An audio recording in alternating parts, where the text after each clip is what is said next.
তাদের সাথে আন্দোলন সংগ্রামের কোনো সম্পর্ক নাই, এদেশের গণমানুষের সাথে কোনো সম্পর্ক নাই। তারা আজকে সনদ তৈরি করছেন, এই সনদের পরিণতি এইটাই হবে, এটাই আমরা এই দেশের মানুষ জানি। সুতরাং কোন আন্দোলন, কোন সনদ নয়, কোনো কিছু নয়।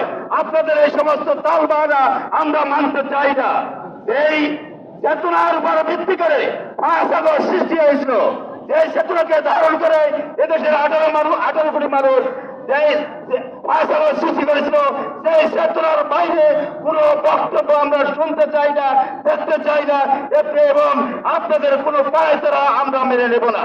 আজকে আইন শৃঙ্খলা পরিস্থিতি যে অবনতি ঘটানো হচ্ছে, পরিকল্পিত হবে দেশে একটা অরাজক পরিস্থিতি সৃষ্টির চেষ্টা হচ্ছে। এই অবস্থা আমরা মানতে চাই না, মানতে পারবো না, সাংবাদিক সমাজ মানবে না। আমি কথা না বাড়িয়ে শুধু এখানে বলতে চাই, সাংবাদিকরা আজকে রাস্তা নেমেছে।